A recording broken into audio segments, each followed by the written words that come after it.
Well, Micky, you've been playing so well in the game, Yeah. so everything conspire against you in the end. You must be so frustrated to come away with the draw, Emily. Yeah, very frustrated, very frustrated, because I think anybody that was here would say in the first half we could have really been out of sight. The amount of real clear-cut chances that we had, and then the sending off sort of changes everything. But as we've just said in there, it's still sort of 8v8 in our half. We've got to do better at times. Probably be a wee bit more aggressive in that situation. But listen, they ran their socks off, and an awful lot of stuff went against them. It never really gave us that wee lift that maybe we needed to keep us going. But to be with 10 men for that amount of time takes a lot of digging in, and we're obviously devastated to lose the goals when we did.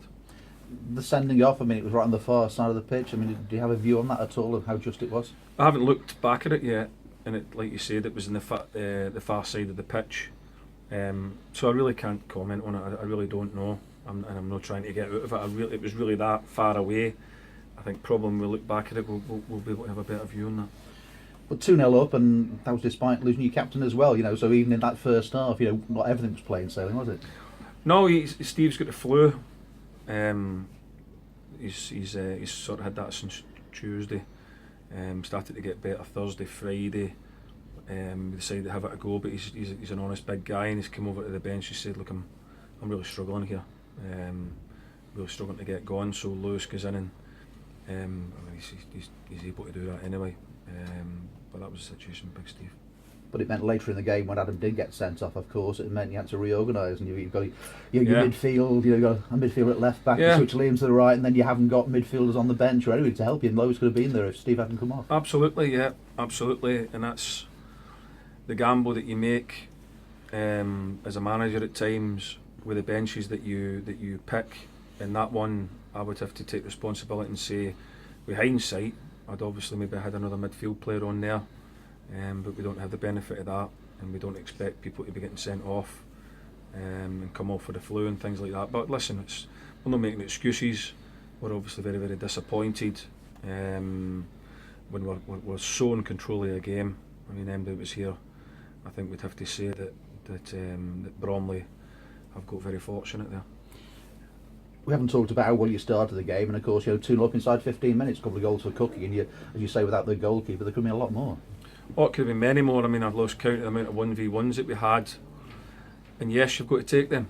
You've got to try and get that third goal.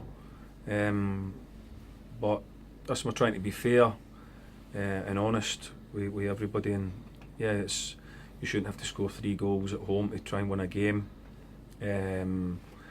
We should defend things a wee bit more aggressively and a wee bit better. We know that. But listen, we're gutted.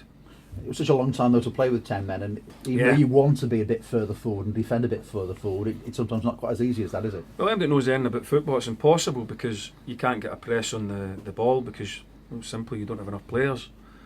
They have one extra, so it's difficult to put pressure on the ball all the time. You've just got to try and stay compact and shift across the pitch, and when you get the opportunity, go and press the ball aggressively and try and counter on them a little bit, rely on free kicks to try and get yourself out, but you've just got to just defend it and tough it out, and they did for a long period. I've got to say that.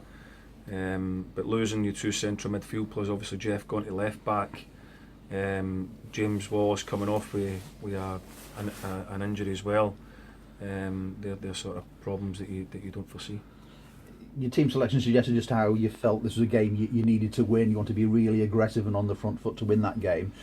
Having ended up with a draw in the end, and you look at some of the results today, how much does that sort of hit you in the stomach? I mean, how difficult does it make it for you? Well, it's obviously disappointing that we don't win any game.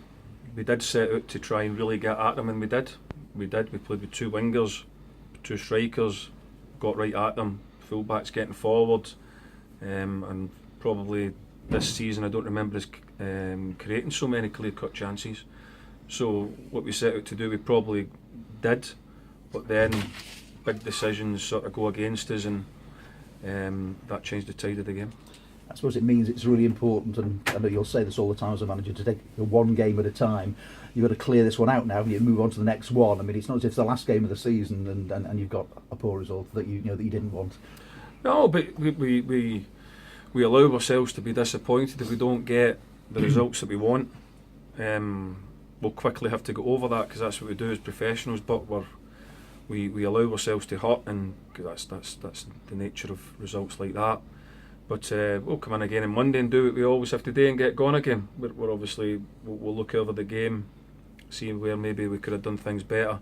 But I think some decisions were the main reasons for the game, rather than any individual players doing any moments of brilliance. I think it was sort of refereeing stuff. You mentioned James Wallace come up with an injury. I mean, what's up with James? I don't know. I haven't really had a look yet, but he's obviously felt it was enough to come off. But I haven't seen him yet, so until Di has a look at him, we won't know. And Jack Dunny sort of wandered off rather gingerly as well. Is there a little bit of a tight hamstring around with Jack? Yeah, a wee bit of that, but he's all right. He'll be fine. He'll be fine. We just wanted to try and get a wee bit of experience on it, a wee bit of fresh legs with Mangi. Because he's a good talker and gives everybody a lift, so we just felt that he would be able to do that for us. But unfortunately, right at the end, we succumbed to that equaliser. As the crowd felt the decisions from the referee got worse and worse, the louder they got, and they tried to get you over the line at the end, didn't they? Oh, they were brilliant, yeah. Got right behind us. Knew that we needed them. Just disappointed that we weren't able just to do that last little bit. We'll dust ourselves down, we'll get going again. Obviously, we're disappointed. It isn't just about the physical recovery, is it? It's been mentally tough as well to get past these sort of days when things don't quite go your way. If you're going to end up at the top of the league, you've got to be mentally tough as well, and this is part of that test, I suppose, isn't it? Well, sure it is, yeah. This is football. There's many ups and downs, and it's how you come back from it. You don't get too high with the wins and too low with results that don't go the way that you expect them to go. That's important to try and do that, and we try and do that here. Obviously we'll allow ourselves to be disappointed because we are, but we'll quickly bounce back and try and get it going again very, very quickly. Let's hope you're saving up some of your luck, Mickey. Thank you. Thank you. Cheers.